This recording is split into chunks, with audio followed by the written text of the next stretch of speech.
શું નામ ભાઈ તમારું? જગદીશ સાહેબ. શું ઘટના બની હતી? સાહેબ ધંધે ઘેર આવ્યો, ઘેર પગે મૂક્યો નહીં સાહેબ. દૂધ લઈ સાહેબ ઘરમાં જ જેવું ઘરમાં આવે 6-7 જણા, 4 જણાના હાથ, 2 જણા હાથમાં સરિયો હતી, 2 જણા હાથમાં તલવાર હતી. એક જણાએ તલવાર બોડા મારી, 2 જણાએ સરિયો મારી, પણ હું મારો બચાવ માટે દોડ્યો. પણ સાહેબ બધા પાછળ દોડી મારતા હતા. આ ભાઈબંધ આવ્યો તો ભાઈબંધમાં સીધો દવાખાને લઈ ગયો. હું એકલો જ હતો સાહેબ ઘેર. જે મારવા આવ્યા હતા એમનાથી કોઈને ઓળખો તમે? સાહેબ ઓળખતો કોઈના નહીં, પણ 4 જણા હાથમાં 2 જણા તલવાર હતી, 2 જણા હાથમાં સરિયો હતી. તમને માથામાં શું માર્યું? સાહેબ માથાના ભાગમાં તલવાર મારી એક જણાએ, આમ 2 જણાએ સરિયો મારી મને. પણ મારો બચાવ માટે હું દોડી નાખ્યો સાહેબ. ચક્કર આવ્યો તો ભૂઈ પડી ગયો.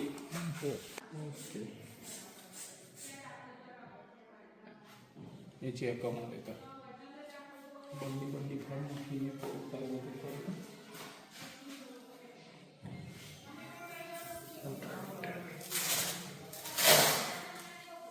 તારું નામ રોશની. શું ઘટના બની હતી? અમથી 15-20 જણા આયા ને એવા મારા ભાઈના મને બેવન મારવા જ મને ડાયરેક્ટ. આમ તલવાર કટારો ને એવું બધું લઈને આવ્યા હતા, તોકન બધું. અને મમ્મી બધો આવ્યા હતા, પરિવારનો બધો. અહીંના આ લોકો હતા? અહીંના મહેસાણાથી બોલાયા હતા એને બધા લોકો. કોને બોલાવ્યા હતા? એ છોકરીની મમ્મી. શું નામ એમનું? એ છોકરીની મમ્મી નામ ચંદ્રિકા.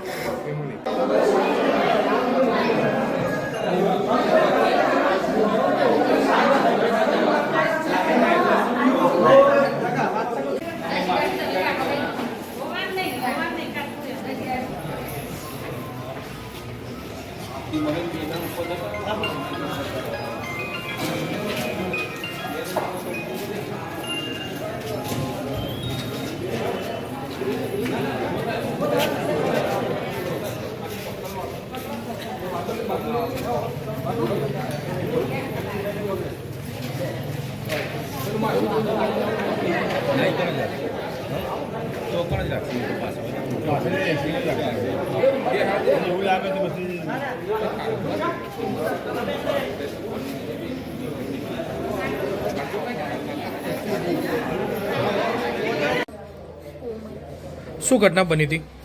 15 જણ આવ્યા. અમે ઘરમાં ઊંઘી જ રહ્યો તો ભાઈ બેન આવે ને એવા મારવા જ મને ઓપરેશન કરાયું, પાટો મેલ્યો પેટ ઉપર જ. શું નામ બેબી તારું? રોશની મારા. શું ઘટના બની હતી? મારા ભાઈ હોટલથી ઘેર આવ્યો હતો. હું લોટ બાંધતી હતી. લોટ બાંધતા 15-20 જણા આવ્યા મેં હોનાથી. અને એની મા ને એનો બાપો એટલો જણ આવ્યા ને મારા ભાઈના આવીને ઘરમાં ડાયરેક્ટ ફરી વાર મને તલવારનો કટારો એનો દુકાન બધું લઈને આવ્યો હતો. ડાયરેક્ટ મારા ભાઈને માર્યો હતો. મારા ભાઈને બચાવવા જઈને તો મને ભેગી માર. એ લોકો કોણ હતા, તમે ઓળખો કોઈનું? ઓહો. શું નામ હતું? એની મમ્મીનું નામ કૃષ્ણાબેન હતું. ચંદ્રિકાબેન હતું.